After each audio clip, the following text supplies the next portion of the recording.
Hi friends, welcome to my channel, your friend PK.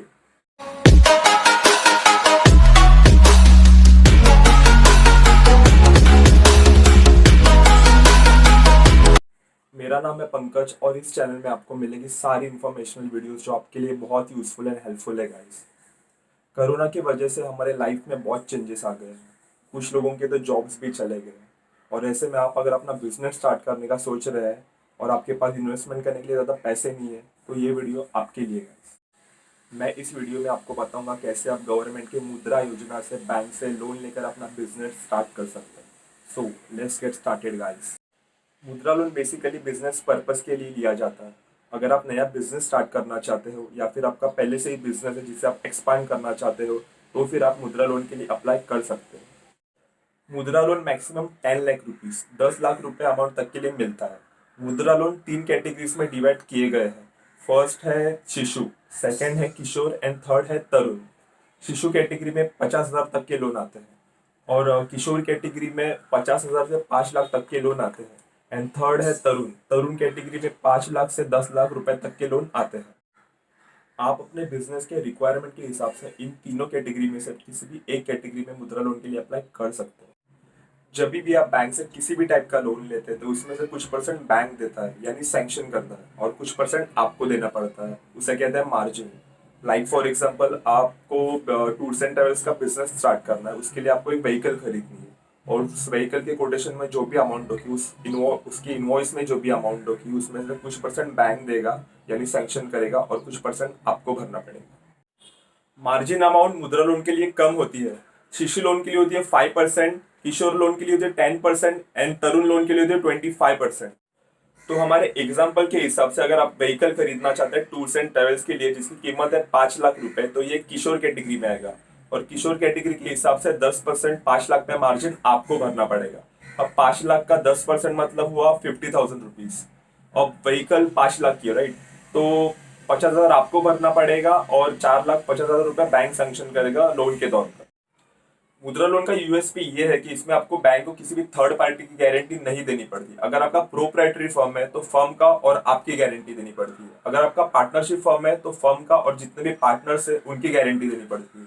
अगर company है तो जितने भी डायरेक्टर्स है उनकी गारंटी देनी पड़ती है। बेसिकली कोई थर्ड पार्टी की गारंटी नहीं देनी पड़ती। यह इसका सबसे बड़ा यूएसपी है।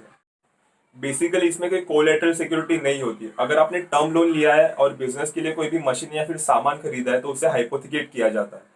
अगर आपका सीसी अकाउंट है तो आपके स्टॉक्स को हाइपोथिकेट किया जाता है। हाइपोथिकेशन यानी वो चीज आपके पास तो रहेगी लेकिन अगर आपने बैंक का ईएमआई या फिर इंटरेस्ट टाइम पे रीपे नहीं किया तो बैंक को पूरा अधिकार होता है कि वो चीज बेचकर अपना लोन क्लियर करे।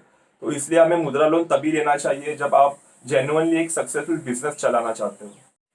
मुद्रा लोन में दो टाइप के लोन फैसिलिटीज होती है, पहला टर्म लोन और दूसरा सीसी लिमिट यानी कि कैश क्रेडिट लिमिट। अब इन दोनों में डिफरेंस क्या है वो मैं आपको एग्जांपल के साथ समझाऊंगा। Term loan basically plant and machinery vehicle और ऐसा कोई भी सामान जो आप अपने बिजनेस के लिए यूज करना चाहते हैं उसे खरीदने के लिए दिया जाता है and as a name term ये एक पर्टिकुलर टर्म के लिए दिया जाता है, 5 साल 10 साल depending on the loan. For example अगर आपको एक टूर्स एंड ट्रेवल्स का बिजनेस स्टार्ट करना है उसके लिए आपको एक व्हीकल खरीदना है तो वो व्हीकल आप जहां से भी खरीदना चाहते हो वहां से आपको एक कोटेशन लाके बैंक को देना पड़ेगा और उस अमाउंट का कुछ परसेंटेज मार्जिन के तौर पर आपको भरना पड़ेगा और बाकी का जो अमाउंट है वो बैंक लोन के तौर पर सैंक्शन कर देगा। टर्म लोन में एक फिक्स ईएमआई सेट की जाती है। अगर आपका लोन 10 साल का है तो 10 साल की ईएमआई सेट की जाएगी। आपको हर महीने एक इंस्टॉलमेंट एक अमाउंट बैंक में लाके जमा करनी पड़ेगी। अगर आपने वो टाइम टू टाइम नहीं जमा की तो आपका लोन एनपीए हो जाएगा यानी कि it becomes non performing asset. तो तभी बैंक को पूरे अधिकार मिलते हैं कि आपकी वो व्हीकल वो जब्त कर ले। अब बात करते हैं सीसी लोन के बारे में। बेसिकली सीसी लिमिट आपको बिजनेस चलाने के लिए दिया जाता है। आपके पास जो भी स्टॉक होगा उसका कुछ परसेंट आपको सीसी लिमिट के तौर पर दिया जाता है। फॉर एग्जाम्पल अगर आप पेंसिल मेकिंग का बिजनेस कर रहे हैं और आपके पास 10 लाख रुपए का पेंसिल मेकिंग का सामान है तो उसमें से कुछ परसेंट आपको बैंक सीसी लिमिट के तौर पर दे सकती है। वो पैसे आप रॉ मटेरियल खरीदने में या फिर स्टाफ की सैलरी देने में या फिर बिजनेस की मशीन्स के मेंटेनेंस के लिए यूज कर सकते हैं। अगर बैंक ने आपकी 5 लाख रुपए की अमाउंट सैंक्शन कर दी तो वो 5 लाख रुपए आप चाहे तो पूरा यूज कर सकते हैं या फिर उसमें से कुछ अमाउंट आपको जब भी जरूरत पड़ेगी तभी आप यूज कर सकते हैं। इससे ये होगा कि आपने जितने पैसे यूज किए हैं उतना ही इंटरेस्ट आपको भरना पड़ेगा लेकिन ये जो इंटरेस्ट होता है वो आपको टाइम टू टाइम भरना होता है और आप जैसे अपना अकाउंट चला रहे हैं, जैसे अपना बिजनेस चला रहे हैं, वो देख के बैंक साल में एक बार आपका अकाउंट रिन्यू करेगा। यानी कि जो सीसी लिमिट होता है वो 1 साल के लिए दिया जाता है, लेकिन अगर आप अपना अकाउंट ठीक से रन करेंगे तो वो हर साल रिन्यू हो सकता है।